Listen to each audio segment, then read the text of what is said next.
గీతా స్రవంతి ఆధ్యాత్మిక వేదిక, జీవిత పరమార్థ విశ్లేషణ మాలిక. హరి ఓం. అందరికీ నమస్కారం అండి. ఈరోజు మనం భగవద్గీత యందు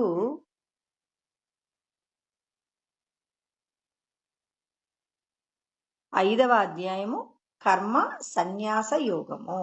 శ్రీకృష్ణ పరమాత్మ భగవంతుణ్ణి తెలుసుకోవాలనేటటువంటి కోరిక కలిగిన వాళ్ళందరూ కూడా ఈ దేహముతో న్యాసము నేర్చుకోవాలి అంటున్నారు. సా అంటే నీవు. ఏం నేర్చుకోవాలి? విడిచిపెట్టడం నేర్చుకోవాలి. దేనిని విడిచిపెట్టాలి, దేనిని పట్టుకోవాలి? ఈ దేహమే నేను అనేటటువంటి ఈ సంసారం పట్ల మనందరికీ కూడా మక్కువ ఉంటుందండి. ఈ మక్కువ అనేది, ఆసక్తి అనేది నిన్ను ఎప్పటి వరకు తీసుకెళ్తుంది అంటే నిన్నెక్కడి వరకు కూడా మరి సుఖశాంతులతో జీవింపచేస్తుందనేటటువంటి సత్యం ప్రతి ఒక్కరూ తెలుసుకోవాలి. కంటికి కనపడుతున్నదంతా కూడా మనకు వాస్తవమైన పరిస్థితిలాగా కనపడుతుంది. ఈ పూట ఆహారంలో మనకు కావలసిన పదార్థాలు లేకపోతే మనం ఎంతో బెంగ పెట్టుకుంటాం. దానివల్ల ఎంతో ఇబ్బందులు కూడా ఉంటాయి. భగవంతుడు అంటున్నారు, ఇవాళ మీరు ఏదైతే అనుభవిస్తున్నారో అనుభవిస్తున్నదంతా కూడా నశించిపోతుంది. అంటే భగవంతుడు చెప్పే విషయాలు కొన్ని కొన్ని వాస్తవం కాదేమో అనేటటువంటి భావన కూడా మనందరికీ తోస్తుందండి. ఎందుకంటే మనం సమాజంలో బతకాలి. రోజు మన యొక్క కుటుంబము సమాజంలో జీవించేటప్పుడు అనేక రకాలైన విషయాలలో ప్రతి ఒక్కరూ కూడా తమకు కావలసిన కోరికలన్నీ తీర్చుకోవాలి. మరి ఈ కోరికలన్నీ తీర్చుకోవడానికి ప్రతి ఒక్కరూ కూడా దేహ సంబంధమైనటువంటి ఏదో ఒక ఉద్యోగం చేయవలసి ఉంటుంది. ఉద్యోగం చేస్తే వచ్చిన ఆదాయంతో కుటుంబ పోషణ నడుస్తుంది. భగవంతుడు అంటున్నారు, ఇదంతా నాటకం అంటున్నారు. మన నాటకంలో ఏదైనా ఇది వద్దులే అనుకుంటే దాన్ని తీసేయగలమా? దేనిని కూడా తీసేయడానికి కుదరదు. ఒక పండుగ, ఒక శుభకార్యము, ఒక అశుభకార్యము, తర్వాత రోజువారీ సంబంధమైనటువంటి విషయ వ్యవహారాలలో ప్రతి ఒక్కరూ తమ యొక్క కర్తవ్యాన్ని, తమ యొక్క బాధ్యతను నిర్వర్తించాలి. మరి అలా నిర్వర్తిస్తూ ఉన్నప్పుడు సుఖ దుఃఖాలు వస్తూ ఉంటాయి. ఈ సుఖాలు దుఃఖాలన్నీ పర్మనెంట్ కాదు, ఇవి టెంపరరీ అంటారు. అది మాటలలో బాగుంటుందేమో కానీ ఆచరణలో అది ఎలా సాధ్యమవుతుంది? అంటే భగవంతుడు అబద్ధం చెప్పాడా? భగవంతుడు అబద్ధం చెప్తే మరి ఈ దేహంలో ఉన్న సచ్చిదానంద ఆత్మవే నువ్వు అన్నప్పుడు మరణం నీకు లేదు, నువ్వు ధరించిన దేహానికి అని చెప్పేసి పరమాత్మ సత్యాన్ని చెప్తున్నారు. ఈ సత్యంతో జీవించాలి అంటే దేహ సంబంధమైన విషయాలలో ఎన్నో విషయాలలో రాజీ పడాలి. త్యాగంతో కూడిన జీవనం గడపాలి. త్యాగంతో కూడిన జీవనం గడపడంలో సమాజంతో మనం పరిగెత్తేటటువంటి అవకాశాన్ని మనంతట మనం విడిచిపెట్టాలి. ఇప్పుడు చూడండి, ఒక ఇంటిలో పుట్టినటువంటి 2 అన్నదమ్ములు, పెద్దవాడు గొప్పగా జీవిస్తున్నాడు అనుకోండి, చిన్నవాడికి ఏమనిపిస్తుంది? ఏదో ఒకటి ప్రయత్నం చేసి నేను కూడా గొప్పగా జీవించాలి అనుకుంటాడు. అది ధర్మ మార్గమో అధర్మ మార్గమో ఏదో ఒక విధంగా అన్నయ్యతో పాటు నేను కూడా గొప్పగా జీవించే ప్రయత్నం చేయడంలో భగవంతుడు చెప్పిన సూచనలు కూడా విడిచిపెట్టే అవకాశం ఉంటుంది.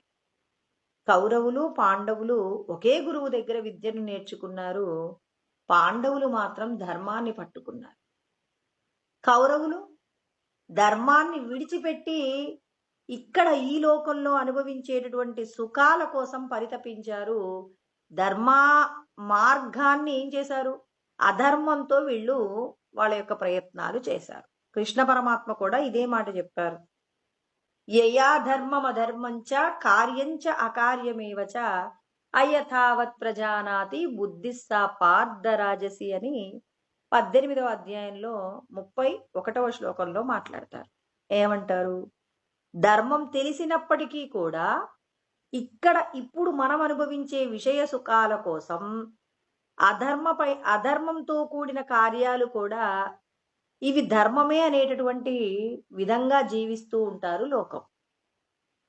అంటే ఇక్కడ దుర్యోధనుడు చేసిన ప్రయత్నం ఏంటండి? అతడికి కూడా శాస్త్రాలు తెలుసు. ఎందుకు అంటే కౌరవులకి, పాండవులకి విద్యను అందించినటువంటి వాళ్ళు ఒక్కరేనండి. మరి ఆ ఒక్కరే అయినప్పటికీ మరి కొంతమంది ఎందుకు పెడ మార్గాన్ని అనుసరించారు? అనుసరించడానికి కారణాలేమయ్యాయి అంటే, ఇవాళ నేను గడిపే జీవితం గొప్పగా ఉండాలనేటటువంటి అత్యాశ భగవంతుడు మనకిక్కడ చెప్తున్నారండి. ఎందుకండి మన జీవితంలో కర్మ సన్యాసము ఉండాలి. కర్మ సన్యాసం అంటే ఏ పని చేయకుండా ఉండడం కాదండి. ఒక పనిని చేసేటప్పుడు ధర్మంతో కూడిన కార్యాచరణ చేస్తూ, ఆ పని చేసిన తర్వాత వచ్చే ఫలితము సంతోషాన్నిచ్చినా, దుఃఖాన్నిచ్చినా భగవంతుడు చెప్పినటువంటి ధర్మ మార్గంలో ప్రయాణం చేసేవారు ఇబ్బంది పడకుండా, అంటే నేను నలుగురికి మంచే చేశానండి, నలుగురు మెచ్చుకోకపోగా నన్నందరూ తిట్టారు అని చెప్పేసి బాధపడటం కరెక్ట్ కాదంటారు. అదేంటండి నలుగురికి మంచి చేస్తే మేము మంచి కోరుకోవడం తప్ప అంటే, కర్మణ్యేవాధికారస్తే మా ఫలేషు కదాచన. కర్మ చేయటానికే నీకు అధికారం ఉంది. భగవంతుడు కొన్ని కొన్ని విషయాలు చాలా ఖచ్చితంగా నిక్కచ్చిగా చెప్పారండి. నీకు నేను అప్పజెప్పబడిన పని ఏదైతే ఉందో దానిని మాత్రమే చెయ్యి. కర్మణ్యేవా అధికారస్తే, తే అంటే నీకు ఏంటి, కర్మ చెయ్యడానికి మాత్రమే అధికారం ఉంది. ఇంకా ఏమంటాడు, మా ఫలేషు కదాచన. ఎప్పుడూ కూడా ఫలాల గురించిన ఆలోచన నీకొద్దు. మనం ఏం చేస్తాం, లాభం వస్తుందంటే ఒక పని చేసే ప్రయత్నం చేస్తాం. అంటే ఒక పని ప్రారంభించేటప్పుడే దీని వలన నాకు ప్రయోజనమా, వేరొకరికి ప్రయోజనమా? నాకు ప్రయోజనం, నా కుటుంబానికి ప్రయోజనం అంటే పరమ సంతోషంతో చేస్తాం. మా ఇంటికి నాకు ఏ విధమైన ప్రయోజనం రాదు, ఏదో లోకోపకార నిమిత్తంగా చెయ్యాలంటే నీ సొంత విషయాలలో నువ్వు ఎంత ఆసక్తితో నువ్వు పని చేస్తావో, పరులకు మేలు జరుగుతుందంటే కూడా అంత ఆసక్తితో ఈశ్వరుడి యొక్క జ్ఞానాన్ని ఎవరైతే అనుభవంలోకి తెచ్చుకోవాలనుకుంటున్నారో వాళ్ళు చెయ్యాలి అంటున్నారు. సక్తాహ కర్మణ్య విద్వాంసో యథా కుర్వంతి భారత, కుర్యాద్ విద్వాంస్ తదాసక్త చికీర్షు లోక సంగ్రహం అంటారు. 3వ అధ్యాయంలో కృష్ణ పరమాత్మ అండి 25వ శ్లోకంలో చెప్పారు. అంటే మనం ఒక పని చేయడంలో కృష్ణ పరమాత్మ ఎన్ని వేరియేషన్స్ చెప్తున్నారో చూడండి. నేను నా కుటుంబము అన్నప్పుడు ఇవాళ నేను ఒక చోట పని చేస్తానండి, 500 రూపాయల జీతం ఇస్తారు నాకు. ఇప్పుడు నా యజమాని ఏం చెప్పారు, రేపొద్దుడికి చెయ్యవలసిన పనిని మీరు ఈ రోజే చేస్తే మీకు నేను 1500 రూపాయలు ఇస్తాను అన్నారు. అంటే ఒక రోజు నేను పని చేస్తే 500నండి. కానీ రేపటి పని కూడా నాకు ఈ రోజే కావాలి, మీరు ఓ 2 గంటలు ఎక్స్ట్రాగా కష్టపడతారో అది ఇంక మీదంతా మీరు ఆలోచించుకోండి. ఈ రోజు కనుక మీరు నేను అనుకున్నట్టుగా మీరు పని పూర్తి చేస్తే 1500 రూపాయలు ఇస్తానన్నాడు. ఇప్పుడు నాకు ఎలా ఉంటుందంటే, నా యొక్క శక్తి సామర్థ్యాలన్నింటినీ కూడా ఉపయోగించి నేనేం చేస్తాను, యజమాని అప్పజెప్పిన పనిని ఆ రోజులోనే పూర్తి చేస్తాను. రోజు 500 రూపాయలతో చేసే పని కంటే కూడా అదనమైనటువంటి పని చేస్తాను. ఎందుకు చేశాను, నా కుటుంబానికి ఈ రోజు వచ్చే ఆదాయం కంటే అధికమైన ఆదాయం వస్తుందన్నప్పుడు నేనేం చేస్తాను, చాలా ఉత్సాహంతో కష్టపడి పని చేస్తాను. దేనికోసం, ఫలితం కోసం చేశాను.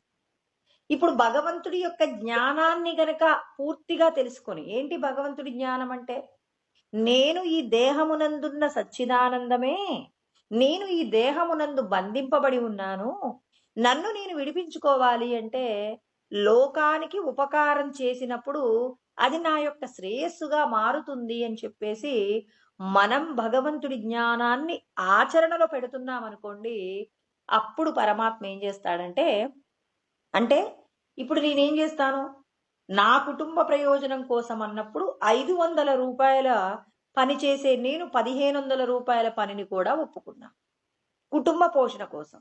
అంటే ఇక్కడ నేను నా కుటుంబం అనే ప్రయోజనం ఉందండి. కానీ నాకు నా కుటుంబానికి ఏ విధమైన ప్రయోజనం లేకుండానే ఇప్పుడు నేను ఒక అన్నదానం దగ్గరికి వెళ్ళాను. అక్కడ నేను ఏం చేస్తున్నాను, అక్కడ వడ్డించే ప్రయత్నంగా నేను అక్కడ ఉన్నానన్నమాట.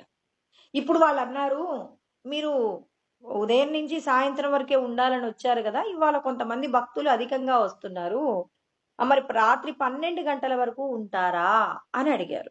చాలా మంది ఏమంటారు, అయ్యో నేనేదో కాసేపు ఉండి వెళ్దాం అనుకున్నాను కానీ రాత్రి 12 గంటల వరకు అంటే కుదరదండి, మేము వెళ్ళిపోతామంటారు.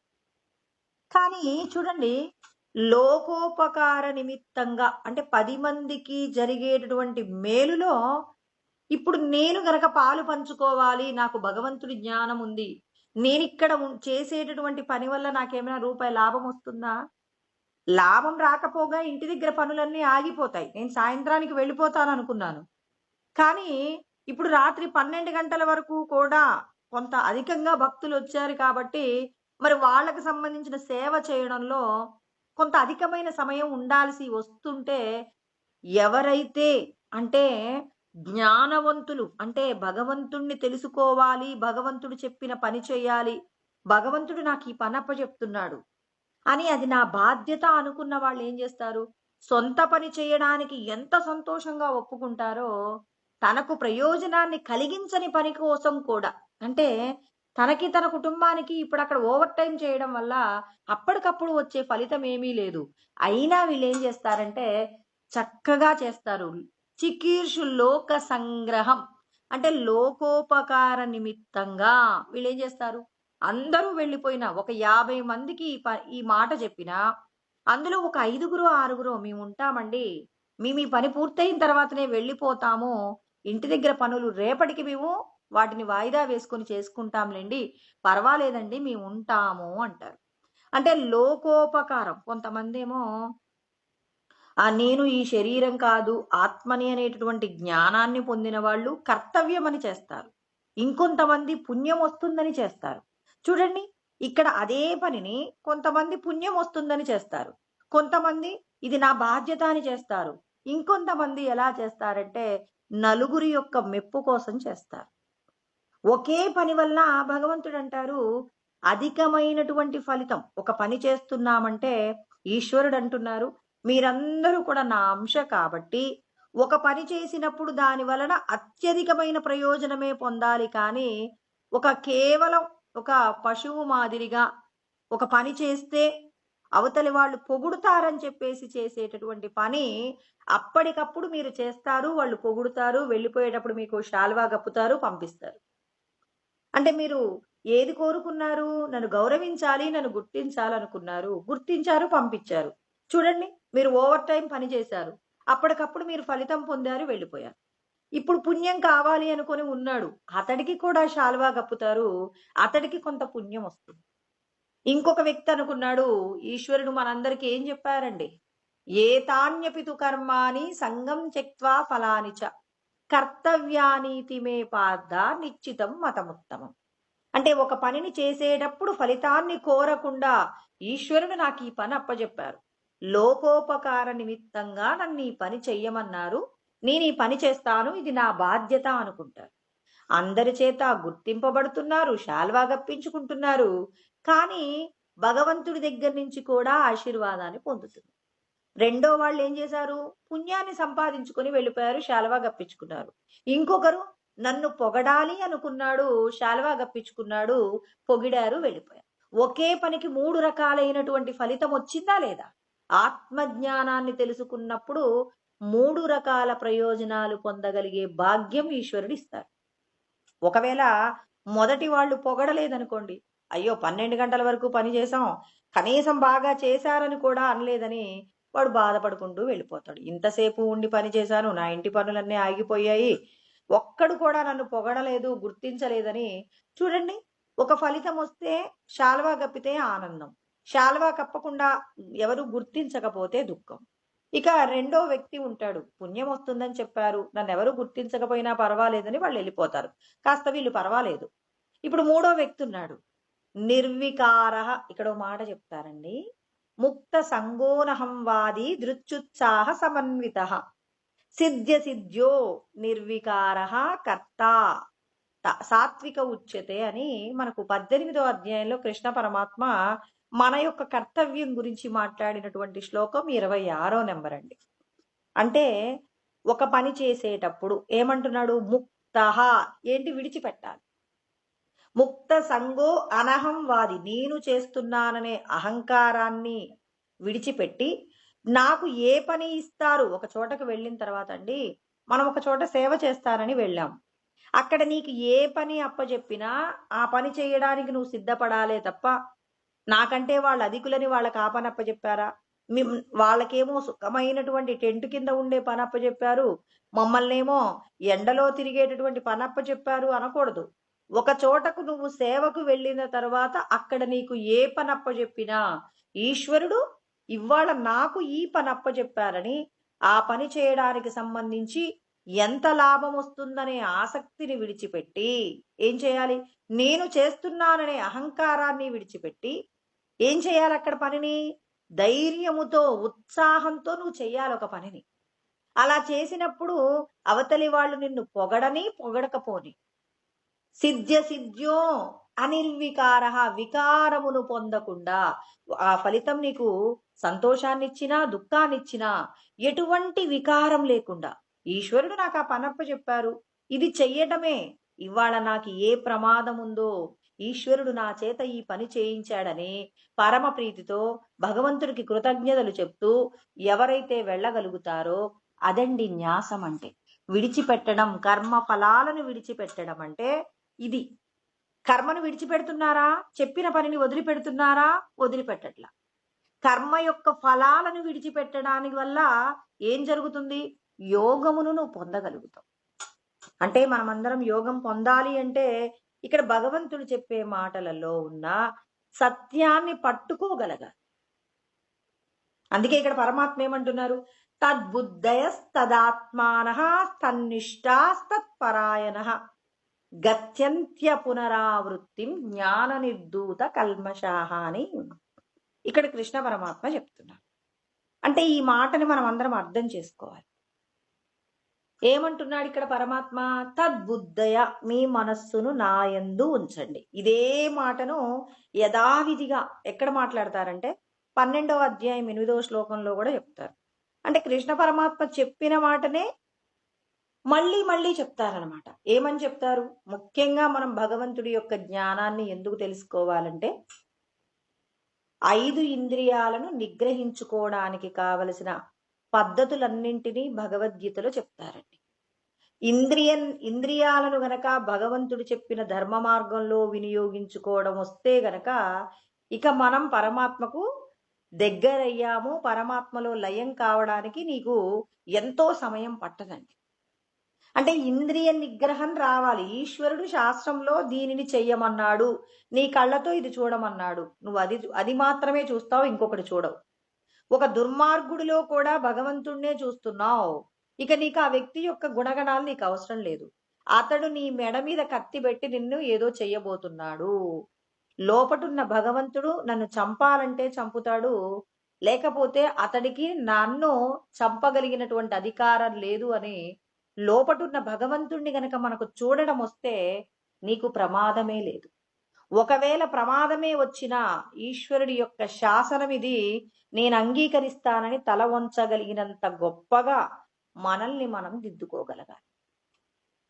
ఈ విధమైనటువంటి విధానం ప్రతి ఒక్కరూ కూడా సంపాదించుకోవాలి. అందుకే ఇక్కడ ఆయన ఏమంటున్నారు, మయ్యేవ మన ఆదత్స్వ మయి బుద్ధిం నివేశయ. ఇక్కడ చూడండి, తద్బుద్ధయస్తదాత్మనః మీ మనస్సును భగవంతుడి యందు లగ్నం చేయండి, మీ యొక్క బుద్ధిని భగవంతుడి యందు లగ్నం చేయండి. అంటే మనస్సు బుద్ధి రెండూ కూడా ఈశ్వరుడి యందు లగ్నం చేయాలి. అంటే మనం చేసే ప్రతి కార్యానికి కూడా ఈశ్వరుడే మన చేత అన్ని కార్యాలు చేయిస్తున్నారన్నప్పుడు మయ్యేవ మన ఆదత్స్వ నీ యొక్క మనస్సును నాయందు ఉంచు అని పరమాత్మ చెప్తున్నారు. ఇక్కడ తత్ అంటే పరమాత్మ, ఇక్కడ డైరెక్ట్ గా మాట్లాడుతున్నారు. మయ్యేవ అంటే నాయందు మీ మనస్సును ఉంచండి, మీ బుద్ధిని నాయందు ప్రవేశపెట్టండి. అప్పుడు ఏం జరుగుతుందట, ఇక్కడ పరమాత్మ చెప్తున్నారు, నివసిష్యసి మయ్యేవ మీరు నాయందే ఉంటారు. ఇక్కడ చెప్పారు తద్బుద్ధయస్తదాత్మనః తన్నిష్టాస్తత్పరాయణః గత్యంత్య అపునరావృత్తి జ్ఞాన నిర్ధూత కల్మషాహ. అంటే ఇక్కడ సాధన గురించినటువంటి పదాలు చెప్తూ, ఇలా ఎవరైతే సాధన చేస్తారో వాళ్ళు నాయందే నివసించి నా లోపటికే లయమవుతారు. అత ఊర్ధ్వం న సంశయ. దీని గురించి మీకు సందేహాలు ఏమీ వద్దు, నేను చెప్పింది చెయ్యండి. ఇప్పుడు మీ సంతానాన్ని మీరు ఏం చేస్తారండి, చాలా ఇష్టపడతారు. ప్రతి ఒక్కరము అంతేనండి. నాది అన్నప్పుడు నా కుటుంబంలో ఎన్ని కష్టాలు వచ్చినా నేనేం చేస్తాను, ఆ కష్టాలన్నింటినీ కూడా భరించే ప్రయత్నం చేస్తాను. ఇక్కడ కృష్ణ పరమాత్మ కూడా కొద్ది మందికి మాత్రమే అందించగలిగిన జ్ఞానం భగవద్గీతలో చెప్పబడిన విషయాలు. అందరూ అందుకోలేరండి. ఎందుకు అంటే లోకంలో కంటికి కనపడుతున్న విషయాలన్నీ కూడా మనం ఏం చేస్తామంటే, వీళ్ళు ఫలానా వాడు, ఫలానా కులము, ఫలానా వాళ్ళు స్త్రీలు, పురుషులు, లేకపోతే ఉన్నత కులం, అధమ కులం, గొప్పవాళ్ళు, తక్కువ వాళ్ళు, అందమైన వాళ్ళు, అందవిహీనమైన వాళ్ళు, ఇలా రకరకాల విషయాలలో మనం పోలికలతో చూస్తూ వాళ్ళకంటే ఇతరుల కంటే శ్రేష్టంగా ఉండాలని ఇవాళ రక్త సంబంధీకులతో కూడా మనం పోటీ పడుతున్నాం. మనకంటే మన పెద్దవాళ్ళు, మన తోడబుట్టిన వాళ్ళు ఎవరో ఒకరు గొప్పగా బతుకుతుంటే వాళ్ళను కూడా అంగీకరించలేనటువంటి రకరకాలైనటువంటి వ్యత్యాసాలతో మన జీవనం అంతా జరుగుతుందండి. అంటే వీళ్ళు వేరు వాళ్ళు వేరనేటటువంటి భావన మన హృదయము నిండా కూడా నింపుకొని స్వార్థము చేత, అసూయ చేత, కామ, క్రోధ, లోభ, మోహ, మద, మాత్సర్యములనే శత్రువులను మన హృదయంలో పెట్టుకొని జీవిస్తూ ఉన్నాం. ఇది అందరికీ తెలిసింది. అంటే ఇప్పుడు మనం బయటికి కనపడుతున్నటువంటి విషయాలలో మనం ఏం చేస్తున్నాం, అవతలి వారి కంటే మేము గొప్పగా ఉండాలి, అది తోడబుట్టిన వాడైనా మనకంటే అధికుడిగా ఉంటే చూడలేనటువంటి స్వార్థము, అసూయ మరి మన లోపట అందరిలో కూడా ఇవాళ చాలా వరకు ఇదే పరిస్థితి కొనసాగుతుంది. ఇది కలి యొక్క ప్రభావం. ఇది ఎందుకు మనందరికీ వచ్చింది అంటే, కలిపురుషుడి యొక్క ధర్మం ఏంటి అంటే ప్రతి ఒక్కరిలో కూడా స్వార్థంతో కూడిన ఆలోచనలు పెంచే ప్రయత్నం చేస్తాడు. అంటే భగవంతుడు కలిపురుషుణ్ణి ఏం చేశాడు, ఆయనకు శాసనం చేశాడు. అంటే కలియుగంలో ధర్మము కేవలం ఒక్క పాదంలోనే ఉంటుంది కాబట్టి మనకు అనుకూలమైన పని చెయ్యని వాళ్ళ మీద మనం ఏం చేస్తామంటే కోపాన్ని పెంచుకుంటాం, శత్రుత్వాన్ని కూడా పెంచుకుంటాం. అంటే ఇవాళ మనందరం ఏం చేస్తున్నాం, నేను నా కుటుంబం బాగుండాలి అనేటటువంటి భావన చేత ఒక రోజున ప్రాణానికి ప్రాణంగా పెరిగినటువంటి తోబుట్టినటువంటి వాళ్ళ మీద కూడా మనం ఏం చేస్తున్నామంటే వాళ్ళని శత్రువులుగా స్వీకరించగలిగిన లోకం ఇవాళ అధికంగా ఉంది. కలిసి ఉంటున్నారంటే అది పూర్వజన్మలలో వాళ్ళు చేసిన ఎన్నో పుణ్యాలు ఉంటే వీళ్ళందరూ కలిసి ఉంటారండి. అలా ఉండలేకపోతున్నాము అంటే మన ప్రయత్న లోపం కూడా ఉంది అనడానికి గుర్తు. అంటే ఇక్కడ మనం అందరం ఏం చేసుకోవాలి, నీది నాది అనే వ్యత్యాసాలతో బతుకుతున్న మనకి ఈశ్వరుడు ఏం చేశారు, ఎవరైతే ఈ దేహబంధాల మీద విరక్తి కలిగి ఇంకా నాకు ఈ జీవితం వద్దు స్వామి, పరమశాంతి కావాలి, ఏంటి ఈ జీవితంలో ఏముంది మాధుర్యం అని చెప్పేసి మాకు శాంతి కావాలి, శాంతి అనేది ఎక్కడ ఉంటుంది, ఈ మనిషి జీవితంలో ఎప్పుడూ విరక్తితోనే వైరాగ్యంతోనే బతకాలా, పరమశాంతితో బతికేటటువంటి విధానాలు లేవా అని చెప్పేసి ఎవరైతే పరితపిస్తారో ఆ తాపం ఉన్న వారికి మాత్రమే కృష్ణ పరమాత్మ ఏం చేస్తాడు, భగవద్గీతలో చెప్పబడినటువంటి సందేశాన్ని వినగలిగిన భాగ్యం ఇస్తాడు ఫస్ట్. ఆ భాగ్యాన్ని ఏం చేస్తున్నాడు, ఆచరణలో అంటే చెప్పుకోవడానికి, వినడానికి, ఆచరణలో పెట్టుకోవడానికి ఈశ్వరుడి యొక్క అంగీకారం వచ్చింది అంటే మనం చేసే పనులన్నీ లోపట మన హృదయంలో ఉన్న పరమాత్మకు నచ్చినవి కాబట్టి మనమందరము సంతోషింపదగిన మాట ఏంటంటే భగవంతుడు చెప్పిన మాటలు వినగలుగుతున్నామంటే కొన్ని కోట్ల జన్మలలో చేసిన పుణ్యం ఇవాళ మనల్ని ఏం చేసింది, భగవంతుడు చెప్పిన విధంగా వినటానికి, ఆచరించడానికి మనమందరము కూడా ఏం చేస్తున్నాం, ప్రయత్నం చేస్తున్నామండి. అంటే ఇక్కడ కృష్ణ పరమాత్మ ఏమంటున్నారు, ప్రతి ఒక్కరి యొక్క హృదయం లోపట ఉన్నటువంటి పరమాత్మనే చూడండి. నా ఎదురుగా ఒక దుర్మార్గుడు ఉన్నాడు అన్నప్పుడు నాకు భయం కలుగుతుంది. ఈ వ్యక్తి నన్ను ఏం చేస్తాడు? అతడు చంపుతాడా? మాటల చేత గాయపరుస్తాడా? లేకపోతే ఇంకో విధంగా ఆలోచిస్తూ ఉంటామన్నమాట. అంటే ఎదురుగా ఉన్నది ఎవరు? అంటే త్రిగుణాల మాయ చేత ఒక్కొక్కరు ఒక్కొక్కలాగా ప్రవర్తిస్తారు. ఒకరు దుర్మార్గమైన తమోగుణ ప్రవర్తన ఉంటుంది. పాపపు కర్మ చేస్తుంటారు. కొంతమంది తమకు మంచి జరిగితేనేమో ఒకలాగా మాట్లాడతారు. తమకు మంచి జరగట్లేదు అనంటే ఇలాంటి వాళ్ళని ఏమంటారు? ఊసర వెళ్ళి అంటారు. అంటే అవకాశాన్ని బట్టి మాట్లాడుతూ ఉంటారు. తనకు మంచి జరుగుతున్నంత సేపు నీతో బాగానే ఉంటారు. ఎప్పుడైతే తనకు మంచి జరగదు, అవతలి వాడికి మంచి జరుగుతుందన్నప్పుడు వాళ్ళు ఒక శత్రువులుగా మారిపోతారు. మరి ఈ విధమైన ప్రవర్తన. ఇంకొకరు తమకు మంచి జరగాలి, ఇంకో నలుగురికి మంచి జరగాలంటారు. ఇంకొంతమంది ఉంటారు విశుద్ధ సత్వం ఉన్నవాళ్ళు. నాకు మంచి జరగకపోయినా పర్వాలేదు, మీరందరూ బాగుండాలి అని కోరుకునే మనస్తత్వం ఉన్న వాళ్ళు ఉంటారు. అంటే తమో రజో సత్వ విశుద్ధ సత్వగుణం వాళ్ళు ఈ లోకంలో సంచరిస్తుంటారు. మరి ఇక్కడ పరమాత్మ ఏమంటున్నారు? అందరిలో భగవతత్వాన్ని గనక మీరు దర్శించటం నేర్చుకుంటే, భగవంతుడు ఏమంటున్నారు? తద్బుద్ధయ అంటే ఏది ప్రాక్టీస్ చేయమంటున్నారు? భగవంతుడి యందు నా మనస్సును లగ్నం చేశానండి, నా బుద్ధిని లగ్నం చేశానంటే నీ హృదయాంతరాలలో ఉన్న పరమాత్మను నువ్వు నమ్మాలి ఫస్ట్. నా జీవితం ఇలా ఎందుకుంది? ముందు మనం విచారణ చెయ్యాలి. ఎందుకుంది? నేను పూర్వజన్మలలో చేసినటువంటి కర్మలలో ఉన్న దోషాలు, నేను చేసిన పుణ్యకార్యాలన్నీ కూడా ఇవాళ నేను ఈ కుటుంబంలో నేను ఎవరెవరితో ఉన్నానో అది రుణానుబంధము. తర్వాత మనం చేసినటువంటి కర్మల ఆధారంగా ఇవాళ మనం అనుభవిస్తున్న సుఖము, దుఃఖము. మరి అంటే మనం తెచ్చుకున్నదే మనం అనుభవిస్తున్నాం తప్ప భగవంతుడికి ప్రమేయం లేదు. కేవలం ఆయన ఏం చేస్తున్నాడు? మన చేత కర్మలను ఆచరింప చేయడమే తప్ప ఆయన యొక్క ప్రమేయం లేదు. అంటే ఇక్కడ పూర్తిగా మనం ఏం చేస్తున్నాం? నేను చేసుకున్న కర్మయే నేను అనుభవిస్తున్నానన్నప్పుడు ఇక్కడ నీకు సుఖం వచ్చినా దుఃఖం వచ్చినా నీవు సుఖం వస్తే సంతోషపడు, దుఃఖం వస్తే ఏడువు. కానీ వీటికి భగవంతుడికి మనం ఏం చేయకూడదు అంటే ఆయనని కోపం రాగానే, మన ఇంట్లో కష్టం రాగానే తిట్టేయకూడదు. సంతోషం రాగానే భగవంతుడికి కృతజ్ఞతలు చెప్పడం మానేయకూడదు. అంటే ఇక్కడ భగవంతుడి అనేటటువంటి ఆయన ఎవరు అంటే నీ చేత కర్మలు చేయడానికి కావలసిన శక్తిని ఇచ్చేటటువంటి ఒక పవర్ ప్రాజెక్ట్. అంటే నీకు శక్తినిచ్చే కేంద్రం అన్నమాట ఆయన.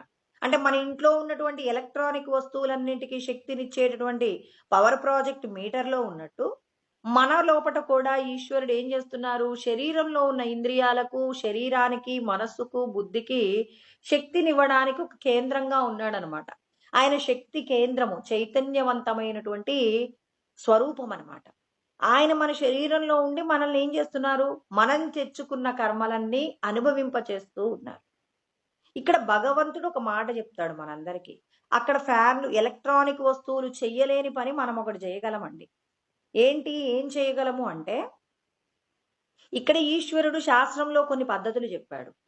ఆ పద్ధతులన్నింటినీ గనక ఇవి నిజమే అని నమ్మి ఈశ్వరుడు చెప్పినట్టుగా మనం ఈ శరీరము, మనస్సు, బుద్ధి, ఇంద్రియాలతో గనక ఆ పరమాత్మ శాస్త్రంలో చెప్పిన విధంగా మనం ఆచరించటం నేర్చుకున్నామనుకోండి, అప్పుడు ఆ పవర్ ప్రాజెక్ట్ చైతన్యవంతమైనటువంటి స్వరూపమైన సచ్చిదానందుడు ఏం చేస్తానన్నారు?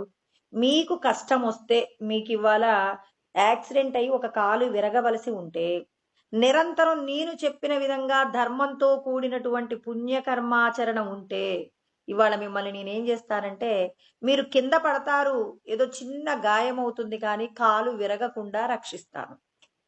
ఒకవేళ నేను చెప్పిన ధర్మాన్ని పట్టించుకోకుండా మీకున్న సంపదలతో మాత్రమే మీరు సుఖంగా బతుకుతున్నాము, నేను సంపాదిస్తేనే నా కుటుంబం బతుకుతుందని కర్తృత్వాన్ని మీరే మీ మీద వేసుకుంటే అప్పుడు నాదత్తే కస్యచిత్ పాపం నచైవన సుకృతం విభు.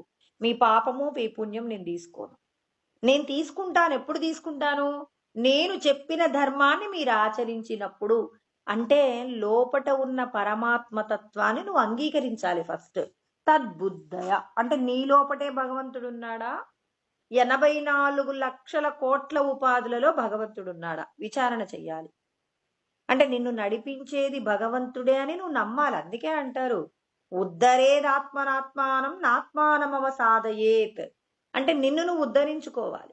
ముందు భగవంతుడు నీ లోపట ఉన్నాడని నువ్వు నమ్మకపోతే నువ్వు చేసే ప్రతి కర్మకు భగవంతుడు నిన్నేం చేస్తున్నాడు?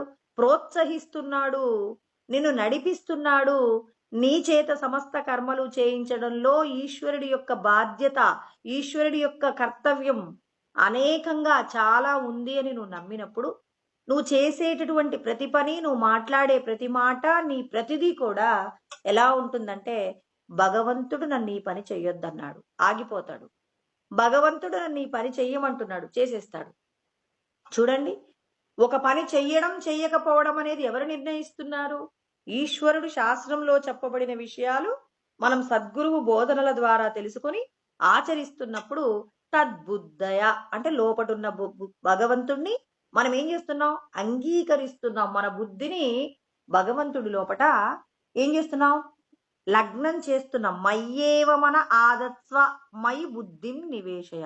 మీ మనస్సును మీ బుద్ధిని నా యందు లగ్నం చెయ్యండి.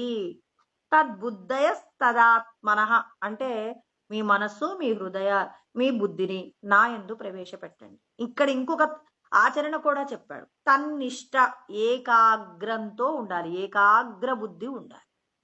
బుద్ధియుక్తో జహాతీహ ఉభే సుకృతే దుష్కృతే తస్మాత్ యోగాయ యుజ్వస్వ యోగ కర్మసు కౌశలమని కృష్ణ పరమాత్మ మనకి 2వ అధ్యాయం 50 శ్లోకంలో చెప్పాడు. అంటే బుద్ధియుక్తో సమత్వ బుద్ధి ఉండాలి. నీ లోపట ఉన్న భగవత్ చైతన్యాన్ని నువ్వు అంగీకరిస్తే 84 లక్షల రకాల ఉపాధులలో కూడా భగవంతుడే ఉన్నాడని నువ్వు అంగీకరించాలి. ఇప్పుడు నీకు పలు రకాలైనటువంటి బుద్ధులు కలగకూడదండి. ఇప్పుడు నువ్వు ఒక పదార్థాన్ని, మధుర పదార్థాన్ని తినాలనుకున్నప్పుడు 4 రకాల లడ్డు, మైసూర్ పాకు, తర్వాత ఇంకేదో ఒక రసగుల్లా, ఇలాంటివి ఏదో 4 రకాల పదార్థాలు ఉన్నాయి. అన్ని పదార్థాలలో ఉన్న తీపినే నీకు చూడడం వస్తే ఇక్కడ నీకు ఏ పదార్థం పెట్టినా మధురంగానే ఉంటుంది. అలా కాకుండా మైసూర్ పాకు ఇలా ఉంటుంది, రసగుల్లా ఇలా ఉంటుంది, లడ్డు ఇలా ఉంటుందని వేరువేరుగా నువ్వు చూసినప్పుడు ఏ పదార్థాన్ని తినాలో నువ్వు ఎంచుకోలేవు. లోపట ఉన్న తీపిని మాత్రమే, అన్నీ తీయటి పదార్థాలు అన్నప్పుడు ఏ పదార్థమైనా నాకు సంతోషమే అని, అన్నింటా భగవంత్ స్వరూపమే ఉందని నమ్మినప్పుడు తీపి కోసం మాత్రమే ప్రయత్నం చెయ్యాలి. కానీ ఆ తీపి వస్తువులలో ఉన్న వ్యత్యాసాలతో నువ్వు ఏం కాకూడదు? ఆ పదార్థానికి, ఆ పదార్థం యొక్క రుచికి లొంగిపోకూడదు. నేను ఇది మాత్రమే తింటాను అని వీక్షించి కూర్చున్నారు, ఆ పదార్థం మీకు దొరకకపోతే బాధపడతారు. ఇప్పుడు 4 రకాల స్వీట్లు తలా ఒకటి వేసుకుంటూ వెళ్తున్నారు.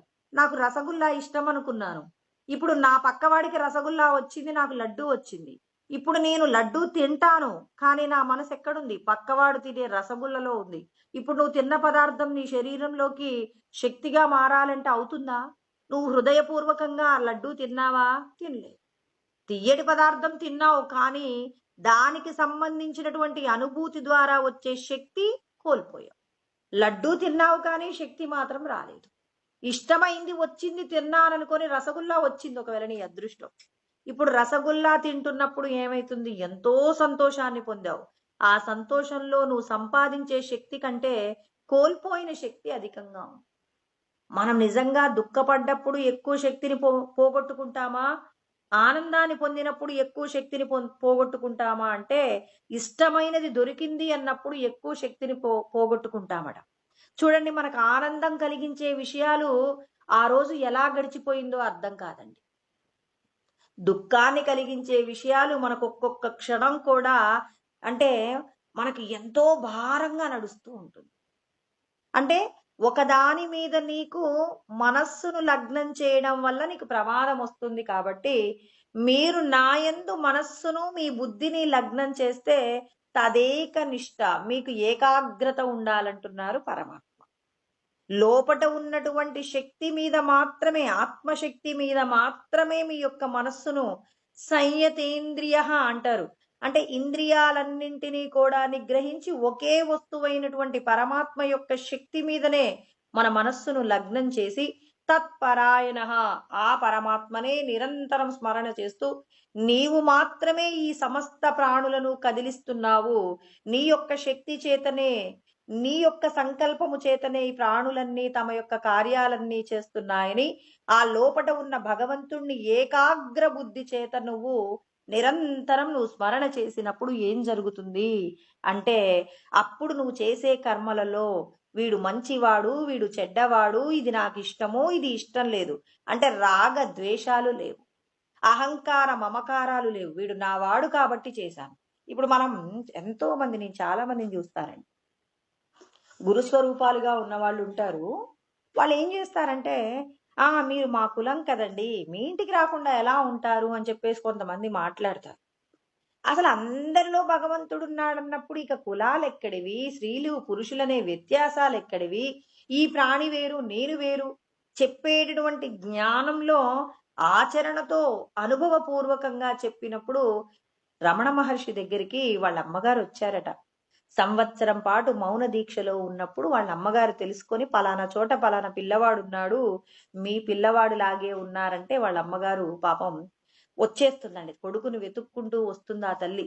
వచ్చినప్పుడు ఇక ఆ తల్లి రానాయన ఈ ధ్యానం ఏదో అక్కడే చేసుకుంటూ కానీ అని పిలిచినప్పుడు, లేదు లేదు, ఈ శరీరానికి సంబంధించి నేనెవరో తెలియనంత వరకు మాత్రమే నేను నీ కొడుకుని. ఇప్పుడు ఈ శరీరము నేను కాదు కాబట్టి ఇక నేను ఆ ఇంటికి రాను. నీకు నాకు ఏదైనా సంబంధం ఉందంటే అది దేహబంధం ఉంది, కానీ ఆ దేహబంధం కోసం నువ్వు నన్ను ఇంటికి పిలవకూడదు, అలా నేను రాలేను అంటాడు. అంటే చూడండి, స్థిరమైన బుద్ధి కలిగినప్పుడు తల్లిని కూడా ఒక పరాయి వాళ్ళలాగే చూశారు. అంతే. ఇప్పుడు చూడండి, మా అమ్మగారు వచ్చారనుకోండి, మా అమ్మ వచ్చిందని పక్కన కూర్చోబెట్టుకుంటాను. ఏదో తెలిసిన వాళ్ళు వస్తే సంతోషం అండి కూర్చోండి అంటారు. అమ్మ మా అమ్మ అంటాడు. రమణులు ఏనాడు కూడా వాళ్ళ అమ్మగారు తాను వాళ్ళ కొడుకు మీద పెట్టుకున్నటువంటి నమ్మకానికి మోక్షాన్ని ఇచ్చారే కానీ ఈ శరీరాన్ని కన్న తల్లి అని మోక్షం ఇవ్వలేదండి. ఆ తల్లి యొక్క నమ్మకానికి నా కొడుకు 2 చేతులతో నన్ను ఎత్తుతాడు, వీడు నాకు పరమపదాన్ని ఇస్తాడు అని నమ్మి తన సొంత చిన్న కూతురు, అమ్మా ఇంటికి రా, చివరి వయసులో నువ్వు కష్టపడతావు, నేను బాగా చూసుకుంటానంటే నా కొడుకు దగ్గర నేనుంటే నాకు పరమపదాన్ని ఇస్తాడు అని నమ్మింది. ఆ నమ్మకం కోసమే ముక్తిని ఇచ్చారు రమణులు, కానీ ఈ శరీరాన్ని కన్న తల్లి అని ముక్తినివ్వలే. అంటే ఇక్కడ మనం ఏం అర్థం చేసుకోవాలి, ఎవరైనా ఈశ్వరుడు అంతటా ఉన్నారనేటటువంటి జ్ఞానాన్ని ఎవరైతే పొంది దానికి తగిన విధంగా ప్రవర్తిస్తారో వారికి మాత్రమే ముక్తి దొరుకుతుంది. కానీ ఒక గొప్ప మహర్షికి తల్లి అయినంత మాత్రాన నీకేం ముక్తి రాదు. అంటే నువ్వు నమ్మాలి, నీ నమ్మకంలోనే ఏముంది, నీ యొక్క స్థితి నీకు కలుగుతుంది. అంటే ఇక్కడ కృష్ణ పరమాత్మ మనందరికీ కూడా ఏం తెలియజేస్తున్నారు, ఉన్నది ఒకటే బ్రహ్మము, ఆ బ్రహ్మమే ఈ సమస్త లోకంలో ఉన్న సమస్త ప్రాణికోటిని నడిపిస్తుంది అని ఎవరైతే నిరంతరం చేసే కర్మలలో వీరు వేరు వాళ్ళు వేరనే వ్యత్యాసాలు విడిచిపెట్టి అంతటా ఉన్నటువంటి భగవత్ చైతన్యాన్ని దర్శనం చేసేటటువంటి స్వరూపంగా ఉన్నవారు ఎవరైతే ఉంటారో జ్ఞాన నిర్ధూత కల్మషాహ, అంటే వారికి ఉన్న సమస్త కర్మలలో ఉన్న దోషాలన్నీ పోగొట్టుకుంటారు. పోగొట్టుకున్న తర్వాత మయ్యేవ మన ఆదత్సా మై బుద్ధిం నివేశయ నివసిష్యసి మయ్యేవ, మీరు నాయందే ఉంటారు. ఎప్పుడైతే ఏకాగ్ర బుద్ధి చేత ఈశ్వరుడే సమస్తాన్ని నడిపిస్తున్నాడన్నప్పుడు మనం ఎలా ఉండాలి అంటే అందరిలో ఉన్న భగవత్ చైతన్యాన్ని దర్శనం చేస్తూ అక్కడ నువ్వు చెయ్యవలసినటువంటి కార్యంలో వీళ్ళు నా వాళ్ళనే మమకారము, నేను మాత్రమే చేస్తున్నాననే అహంకారము విడిచిపెట్టి అహంకార మమకారాలు లేకుండా భగవంతుడికే నేను ఇస్తున్నాను అని మీరు ఇచ్చారనుకోండి, అప్పుడు ఏమవుతుంది, మీరు నన్నే చేరుకుంటారు, మీ సమస్త పాపములన్నీ పోగొట్టుకుంటారు, జ్ఞానము చేత సమస్త కర్మలు పోగొట్టుకుంటున్నారు. నన్ను ఒక వ్యక్తి తిడుతున్నాడు, నేను చేసిన పాపపు కర్మను ఈశ్వరుడు తీసేస్తున్నాడు. అక్కడ తిట్టినప్పుడు బాధపడతామండి. ఇప్పుడు నా మీద కోపం ఉంది ఒకరికి, నా దగ్గర నుంచి ఏదో కోరుకున్నారు, నేను ఇవ్వలేకపోయాను, అప్పుడు వాళ్ళు వచ్చి నన్ను కొట్టేశారు. అలాంటివన్నీ రమణులు చూయించారు కదండి.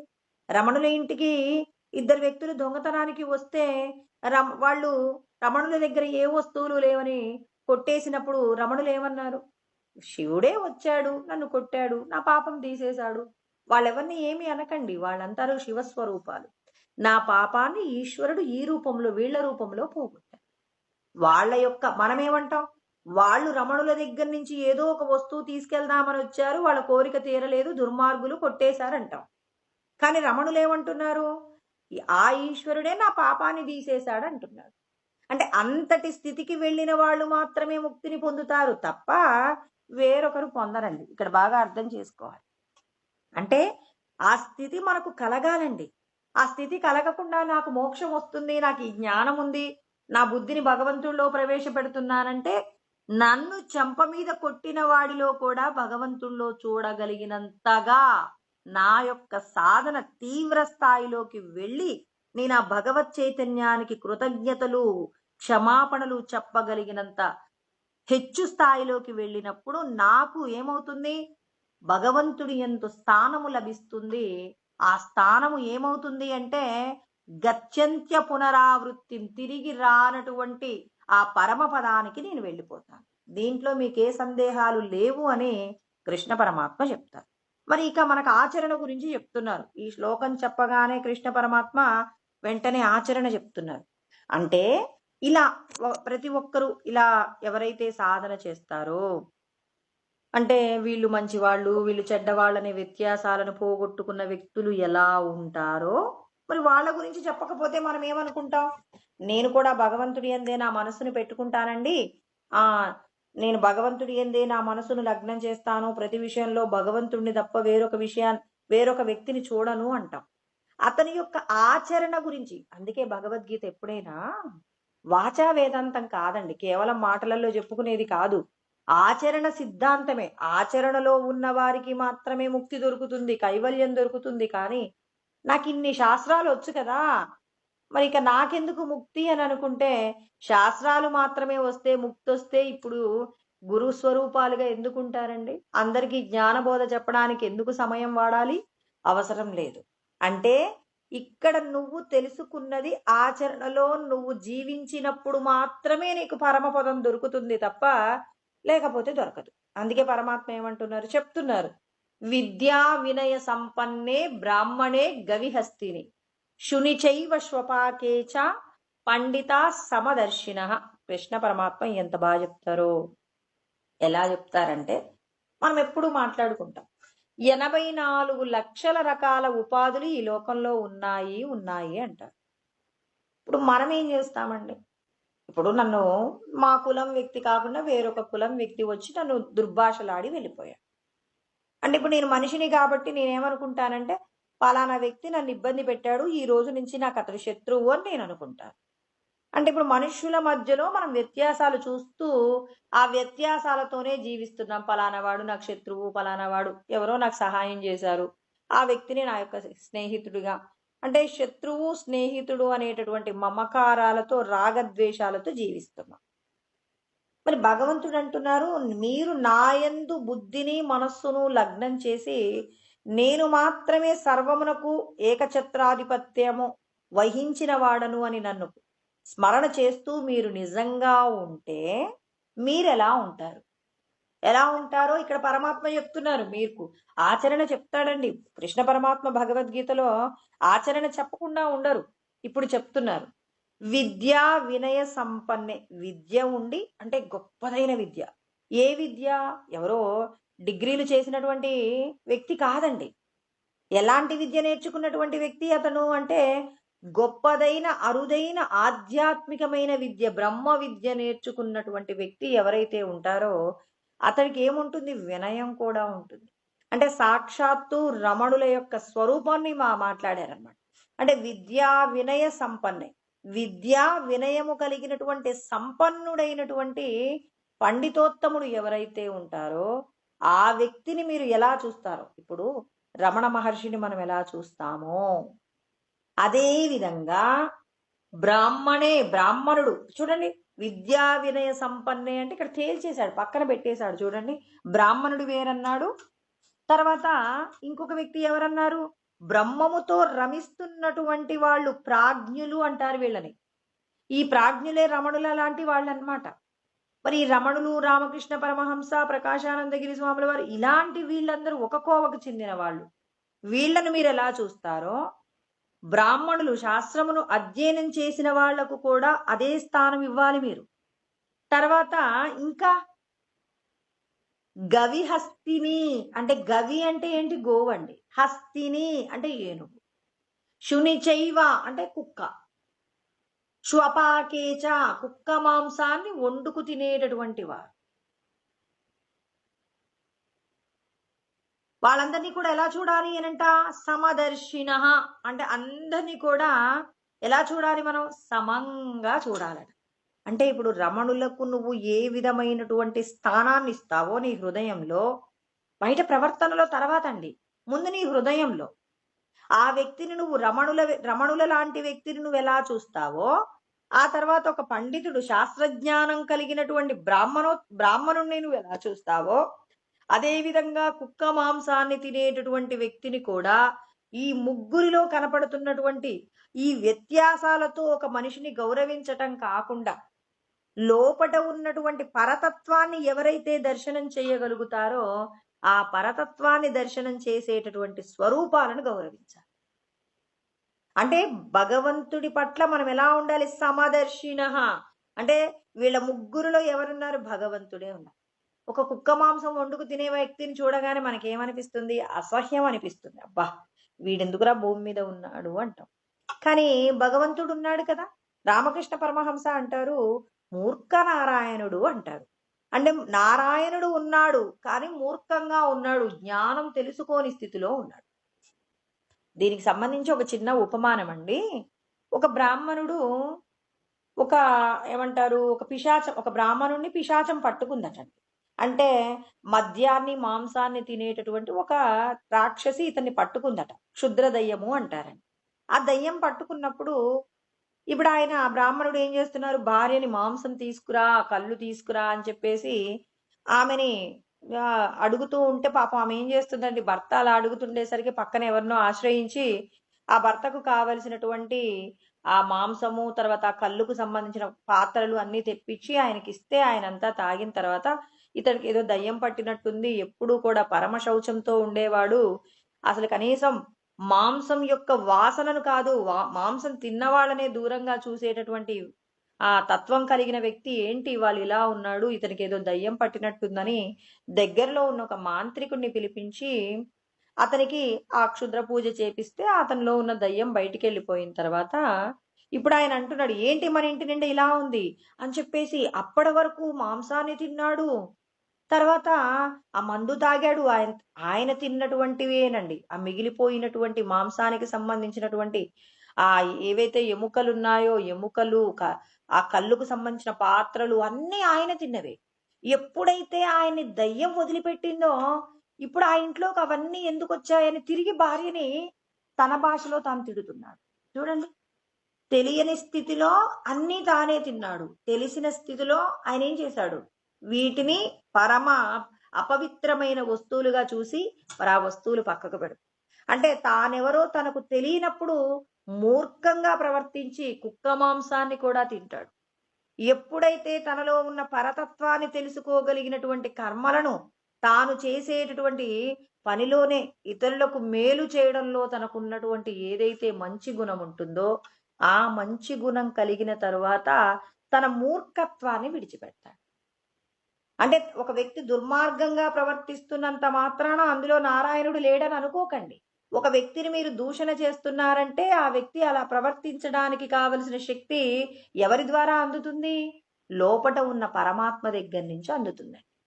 అంటే లోపటి నుంచి ఉన్నటువంటి పరతత్వంలో నుంచే కదండి శక్తి అందేది.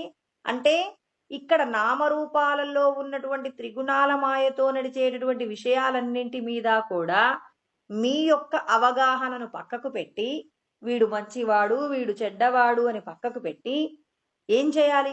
లోపట ఉన్న పరతత్వాన్ని గనక మీరు చూడటం వస్తే రమణుల ఎదురుగా ఇద్దరు దొంగలు ఉన్నా రమణులు భయపడలా.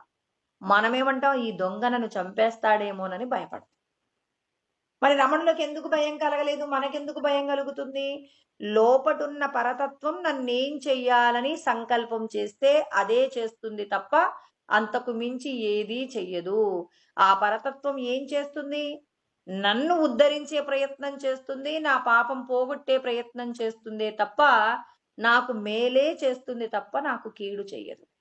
జరిగిందంతా నా మంచికే, జరుగుతున్నది నా మంచికే, జరగబోయేది కూడా నా మంచికే. అంటే లోపట ఉన్న తత్వాన్ని మనం దర్శనం చెయ్యటానికి ఈ విధంగా మనం ఏం చేయవచ్చు?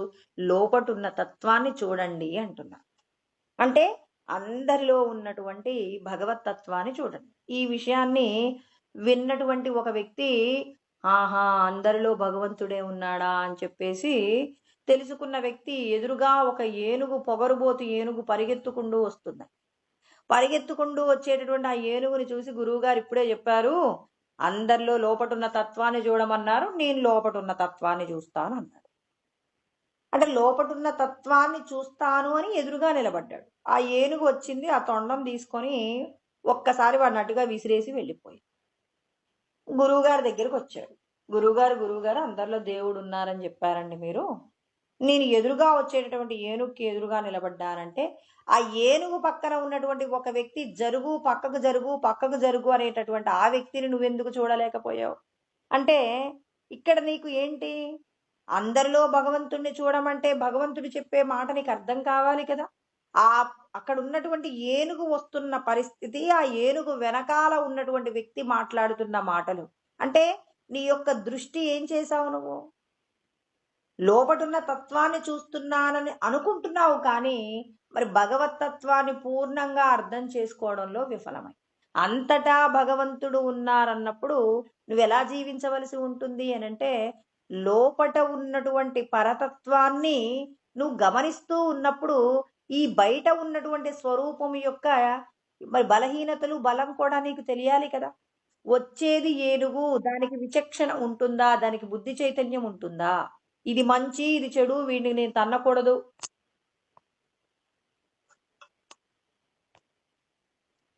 వీడిని ఏమీ చెయ్యకూడదు అనేటటువంటి విషయం ఏదైనా ఉంటుందా? ఉండదు కదా. మరి పక్కనున్నటువంటి మావటివాడు ఏమంటున్నాడు? పక్కకు జరుగు. విచక్షణ కలిగిన వాడు చెప్పేటటువంటి మాటను ఇతడు వినలేకపోయాడు. అంటే ఇక్కడ వాళ్ళ యొక్క స్వరూపాలు, కృష్ణ పరమాత్మ ఒక మాట చెప్తే ఇంకొక చోట, ఇక్కడ చెప్పిన మాటకు ఇంకొక చోట అర్థం చెప్తాడు. సుహృన్మిత్రార్యుదాసీన మధ్యస్త్వ ద్వేష్య బంధుషు సాధుష్వపి చ పాపేషు సమబుద్ధిర్విశిష్యతే అంటాడు. నీవు సమాజంలో చూస్తున్నావయ్యా. ఎక్కడ చెప్తారంటే ఈ శ్లోకము 6వ అధ్యాయంలో 9వ శ్లోకంలో చెప్తారు. ఏమంటారంటే, సుహృత్ నీ దగ్గర నుంచి సహాయం తీసుకోకుండానే నీ మేలు కోరుకుంటాడు. అంటే అతడికి నీ దగ్గర నుంచి ఏ వస్తువు అవసరం లేదు, ఎప్పుడు నీ సంతోషాన్నే కోరుకుంటాడు. మిత్రుడు అంటే నీవు సహాయం చేస్తే నీ దగ్గర నుంచి సహాయం తీసుకుంటాడు. అతనికి ఏదైనా సహాయం కావలసినా, నీకేదైనా కావలసినా ఇరువురి మధ్య కూడా మంచి సన్నిహితమైన సంబంధాలు ఉంటాయి. నీ ఉపకారాన్ని అతను, అతని యొక్క ఉపకారాన్ని కోరుకుంటారు. నీ దగ్గర నుంచి ఏదైనా తీసుకున్నా నీ యొక్క పతనాన్ని కోరుకుంటాడు శత్రువు.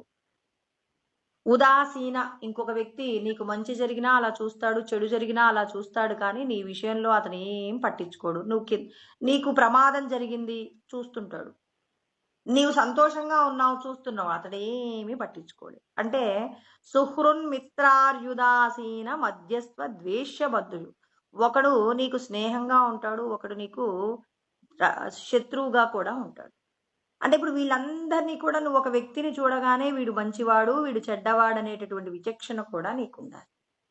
అందరిలో నువ్వు భగవతత్వాన్ని చూస్తున్నావు అన్నప్పుడు ఆ భగవతత్వంలో ఆ వ్యక్తి యొక్క గుణగణాలు, ఏ విధమైన గుణగణాలు ఉన్నాయి అంటే, పరమాత్మ చెప్పిన విషయాన్ని ఒక్క విషయమే పట్టుకున్నప్పుడు అక్కడ ఒక వ్యక్తి ఏం చేశాడు? ఏనుగు ఎదురుగా వస్తుంటే లోపట ఉన్నటువంటి పరతత్వాన్నే చూస్తున్నానన్నాడు, కానీ ఆ పరతత్వంలో ధరించినటువంటి రూపానికి సంబంధించినటువంటి, మరి అది ధరించింది ఏంటి?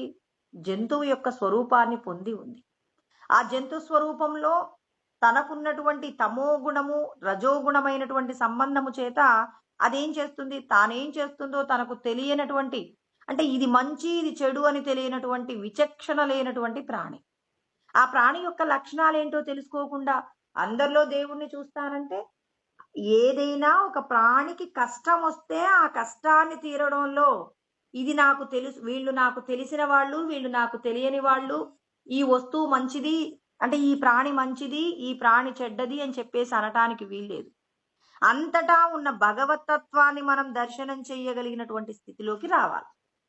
అంటే ఇక్కడ కృష్ణ పరమాత్మ మన అందరికీ కూడా అందించేటటువంటి జ్ఞానం ఏంటంటే, అందరిలో భగవంతుడు ఉన్నారు, ఏ ప్రాణికి కూడా నువ్వు కష్టాన్ని కలిగించకూడదు అనేటటువంటి జ్ఞానం కూడా నీకు ఉండాలి.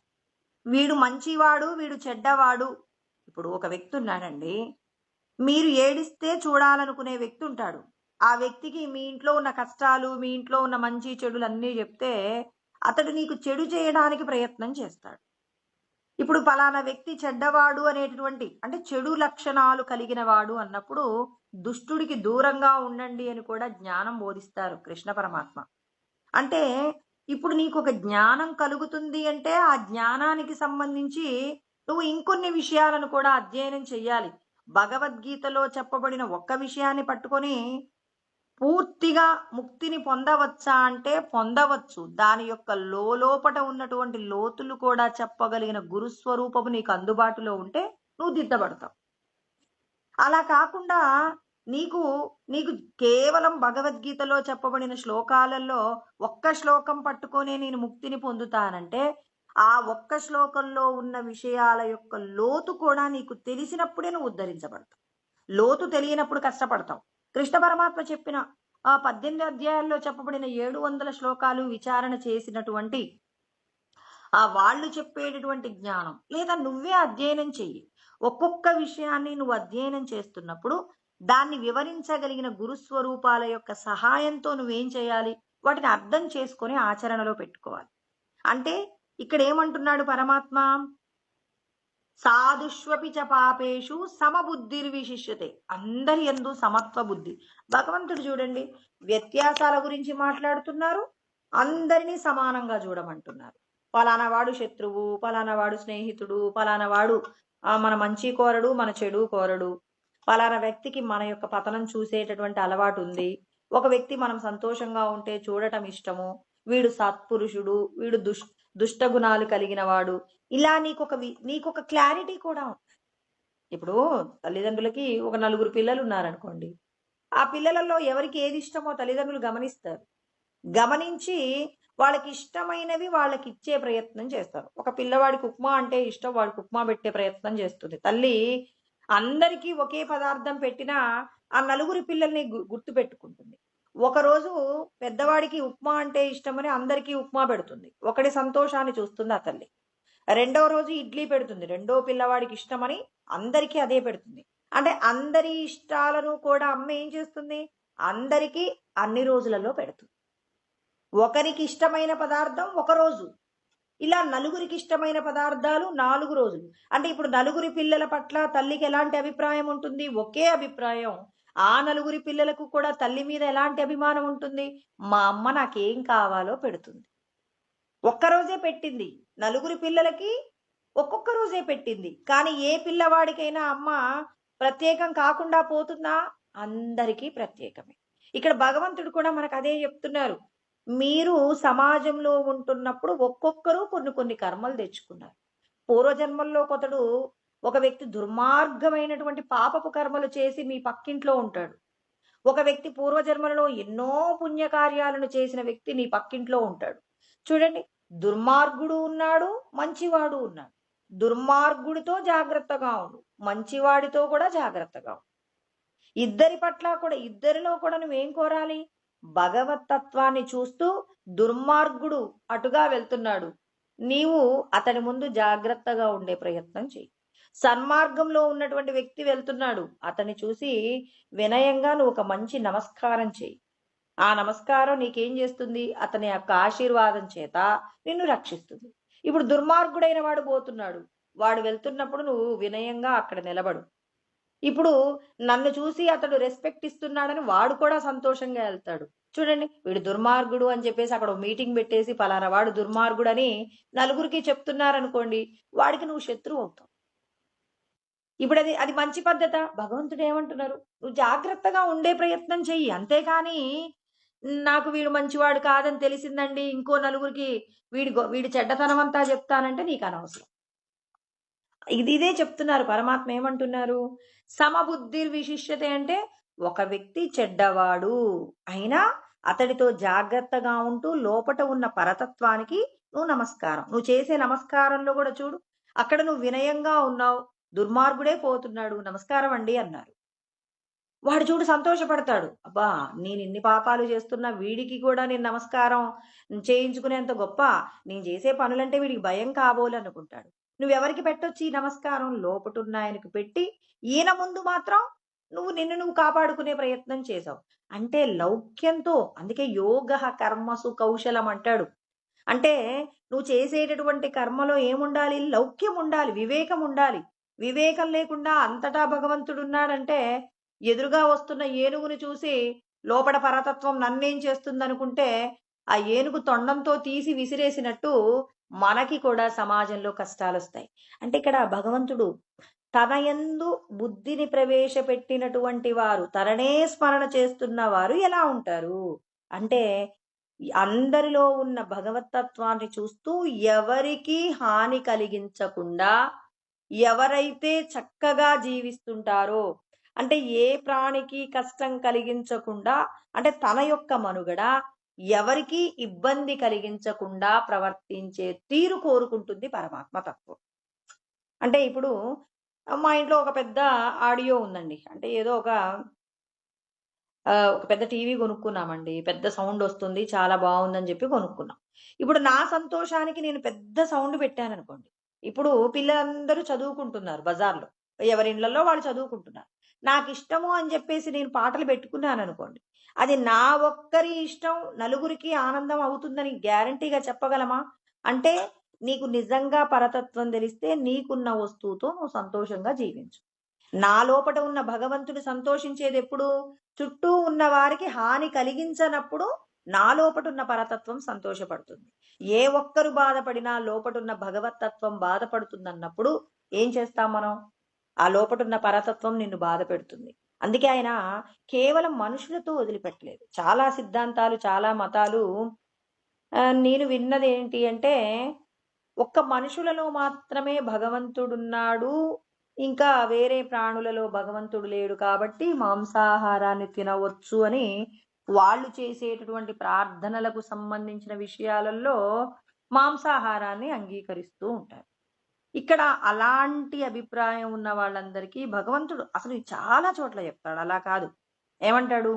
సర్వస్య చాహం హృది సన్నివిష్టో అంటాడు. అంటే సమస్త ప్రాణుల యొక్క హృదయంలో నేనున్నానని అనేక శ్లోకాలలో చెప్తారు. ఈశ్వర సర్వభూతానాం హృద్దేశేర్జున తిష్టతి, అహమాత్మా గుడాకేశ సర్వభూతాశయ స్థిత, ఇలా అనేక శ్లోకాలలో నేను అందరి లోపట ఉన్నానని చెప్తారు.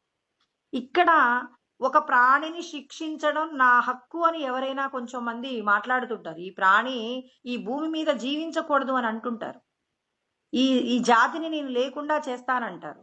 కానీ ఇక్కడ భగవంతుడు చూడండి, గవి, తర్వాత ఒక కుక్క, ఒక గోవు, తర్వాత ఏనుగు.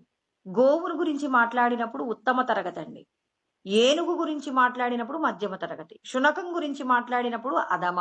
ఈ మూడింటి లోపట ఉన్నటువంటి భగవతత్వాన్ని చూడాలి. అంటే సమస్త ప్రాణులలో ఉన్న భగవత్ చైతన్యాన్ని గౌరవించండి అనే మాట ఈశ్వరుడు అధమ జాతిలో ఉన్నటువంటి కుక్క, ఉత్తమ శ్రేణిలో ఉన్నటువంటి గోవు, మధ్యమ శ్రేణిలో ఉన్నటువంటి ఏనుగు. ఈ మూడు లక్షణాలు, అంటే ఈ మూడు, గోవు సత్వగుణానికి ప్రతీక అయితే, రజోగుణానికి ఏనుగు ప్రతీక అయితే, పరమ తమోగుణం తన యొక్క సుఖం కోసం ఎవడినైనా పిక్కపట్టి లాగగలిగినటువంటి మనస్తత్వం ఉన్న కుక్క తమోగుణం. ఈ మూడు గుణాలు ఉన్నటువంటి ప్రాణులతో కూడా ఆ లోపటున్న భగవతత్వాన్ని మీరు దర్శనం చేసినప్పుడు ఏ ప్రాణికి హాని జరగకుండా చూడగలిగినటువంటి తత్వం కలిగిన వారే పండితులు. అంటే లోకంలో ఎవరు పండితులు అంటే, ఇక్కడ బ్రహ్మనిష్ఠుడిగా ఉన్నటువంటి రమణుల్ని మాత్రమే గొప్ప వ్యక్తిగా చూసే వ్యక్తి పండితుడవుతాడా అంటే, శునక మాంసాన్ని తినేటటువంటి చండాలుడిలో కూడా భగవంతుణ్ణి చూస్తూ, అందరి లోపట ఉన్న భగవతత్వాన్ని చూస్తూ, ఎవరికి ఇవ్వవలసిన స్థానాన్ని వాళ్ళకిస్తూ, వేరొక ప్రాణికి హాని కలిగించకుండా ఎవరైతే జీవనాన్ని గడుపుతారో, కేవలం మనుషులకే కాదు, సమస్త ప్రాణికోట్లకు కూడా హాని కలిగించకుండా తన వంతుగా తాను చెయ్యవలసిన ధర్మాలలో ఎవరైతే భగవంతుడు చెప్పిన నియమాలు అంటే సర్వభూత హితే రతాహ, సమస్త ప్రాణుల యొక్క హితము కోసం ఎవరైతే ప్రయత్నం చేస్తారో ఆ వ్యక్తి పండితుడు అని పిలుస్తాడనమాట. అంటే మనం పండితుడు అవ్వాలి అంటే శాస్త్రాలు వస్తే సరిపోతుందా? శాస్త్రాలన్నింటినీ 84 లక్షల రకాల ఉపాధులలో ఉన్న పరతత్వాన్ని మనము గుర్తించి గౌరవించి ఆ పరతత్వాన్ని అనుభూతిలోకి తెచ్చుకున్నటువంటి వాళ్ళు ఎవరైతే ఉంటారో వాళ్ళు మాత్రమే పండితులు అని కృష్ణ పరమాత్మ మీ మనస్సును నా యందు ఉంచటము అంటే లోపట ఉన్న భగవంతుణ్ణి ముందు మీ లోపట ఉన్న భగవంతుణ్ణి గుర్తించండి. అన్ని ప్రాణులలో ఉన్న భగవంతుణ్ణి గుర్తించినప్పుడు ఏ ప్రాణికి కూడా కావాలని చెడు చెయ్యాలనే సంకల్పాలు లేకుండా ఎవరైతే ఎప్పుడూ అన్ని ప్రాణులకు ఉపకారం చేసే ప్రయత్నంగా తమ యొక్క జీవన విధానాన్ని గడుపుతారో వాళ్ళందరూ పండితులు అని చెప్పేసి కృష్ణ పరమాత్మ మనకు జ్ఞానాన్ని బోధిస్తారనమాట. అలా బోధించిన తర్వాత ఇంకా పరమాత్మ తర్వాత ఈ లోకంలోనే ఇవన్నీ సాధించాలి, నేను ఎప్పుడో సాధిస్తాను, ఈ జన్మలో నాకు శాస్త్రాలు తెలిసిపోయాయి, వచ్చే జన్మలో నేను వీటన్నింటినీ ఆచరిస్తాను అంటే నువ్వు పండితుడు కాదు, నీకు ముక్తి కూడా దొరకదు. అందుకే ఇహైవ తైర్జిత అంటాడనమాట. ఈ లోకంలోనే మరి సంసారానికి సంబంధించిన విషయాలన్నింటినీ కూడా విడిచిపెట్టాలి అని చెప్పేసి మరి ఆయన కొన్ని రకాలైనటువంటి సలహాలు ఇస్తారు. సమాజంలో మనం జీవించాలి, వేటి పట్ల ఎలా ప్రవర్తించాలి, వీటన్నింటికి సంబంధించి తర్వాత శ్లోకంలో వివరణ చేస్తారు.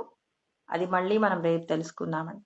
ఓం సహనావతు సహనౌ భునక్తు సహ వీర్యం కరవావహై తేజస్వినావధీతమస్తు మా విద్విషావహై. ఓం శాంతి శాంతి శాంతి. హరి ఓం. ఇలాంటి మరిన్ని ఆధ్యాత్మిక ప్రవచనాల కోసం మా ఛానల్ని సబ్స్క్రైబ్ చేసుకోండి.